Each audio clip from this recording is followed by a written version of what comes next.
Okay. What can we say? Basically, the year 2016 has been shot to hell and back already. What can we say about the year 2016? I think we could call it the year of the crop sensor, can't we? And we had the Nikon D5 come out, which was a total lead balloon, total failure. There have been no high praise about the. I mean, I keep my pulse on everything, on Nikon and Fuji, even Canon, and Sony to a certain extent. The D5, it's literally, it's just been a lead balloon, a lead balloon. The Canon 5D Mark IV that has nothing to do with full frame versus crop sensor. Has nothing to do with it. I got a lot of full frame cameras. This has been the year of the crop sensor camera. The two things that everybody been really excited and really happy about this year, really happy, has been the Fuji X-T2 and the Nikon D500. Obviously, I was incredibly excited, and for good cause. And I don't mean like fanboy happy. He's like, oh my god, I just love Nikon to death, and whatever they do, I'll just kiss their ass. I don't do that with Fuji or Nikon. If someone drops a turd, I was like, this is a turd. That's not the case. I've been out shooting most of the day with the X-T2. At the very end of the day, I dropped off at the skate park. Here's some pictures from the skate park. These are shot at f2.8 in burst mode. I mean, you talk about capturing squirrels on crack. There's nothing closer. Squirrel on crack is kind of a euphemism for something that's just going around darting. It's like there's no way. It's like you have no idea how the hell to capture it.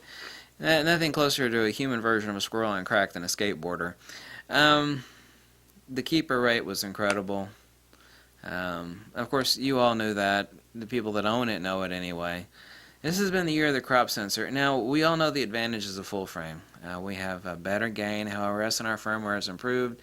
I've made countless videos, God knows, explaining the differences between a full frame and a crop sensor. We have better dynamic range. Compression is different because a 56mm is a 56mm. Even though it's the equivalent field of view of an 85mm, it's still a 56mm, so it has different compression. Also, to get the same bokeh out of a 56mm, you got to shoot it at f1.4. An 85mm f1.8, the same bokeh, almost 100%, plus or minus a few percent depending on the lens, has to be shot at a 56mm at f1.4. I've done comparisons. I posted the shots comparisons. 85 at 1.8 is like a 56 at 1.4. So you have a shallower depth of field to achieve that same bokeh. If you're going to frame the person the same, stand roughly the same distance at a studio or outdoors, doesn't make any difference. So this has been the year of the crop sensor. Apparently next year is going to be the year, because Fuji is releasing the GFX, it's going to be the year of the medium format sensor. I know for a fact now, since they released the price in Vietnam prematurely, of course they could change the price at any time, that the camera body is going to be at $6,000. From what we could deduce, the camera body is going to be $6,000 or less, just the body only.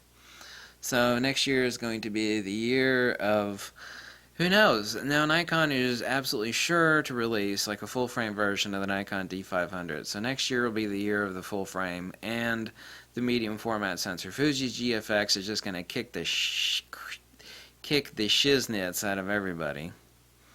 But medium format has its place. Medium format ain't for shooting stuff like this. Way the hell no. No to the hell. Hell to the no. Most people don't even know what medium format is. It is for hardcore fashion, commercial products, corporate photography. Medium format digital, people just don't know. Like, they think they could use it like a regular camera, and you don't. Most medium format digital shooters, if they're doing anything portable at all, it is slow and methodical. They got a light meter in the other hand, and they got a tripod usually. I don't have to have a tripod. I'm not saying it's slow. But it is meant to be methodical, precise work. And, the other reason for that are the huge damn files, too. It'll just step right on the ass of your computer. Those huge damn files, it'll choke it to death. It's not meant for this sort of work. So next year, I'm going to predict, and I will be 100% right, that next year will be the year of the full frame. Not that full frame has gone anywhere this year versus next year, but this year has definitely been the year of the crop sensor.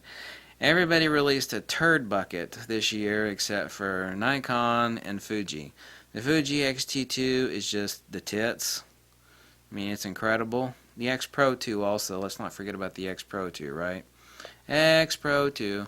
And the Nikon D500. Total winner. The D500 has become every bit of a legend that I said it would be. I was 100% vindicated on that. I was 100% right. I was the first person doing videos on the D500 on YouTube. As far as production models, I mean, I just made a ton of them instantly. And the same with the the commercial versions of the X-T2.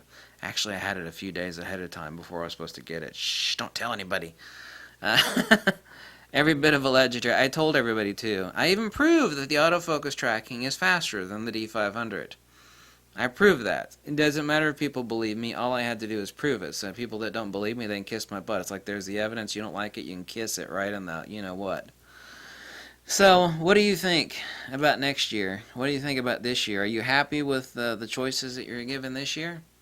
I'm really happy. I mean, these are cameras that, humans are not going to get any faster. I mean, skateboarders and skiers and birds and all that stuff, they're no faster now than they were 100 years ago. So the validity of these cameras remains a constant for as long as the camera lasts.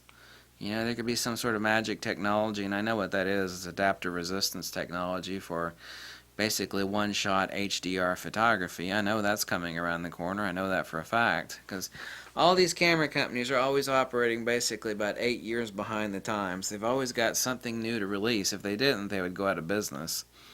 They never give you the latest and greatest. That's just not possible, because that would destroy them.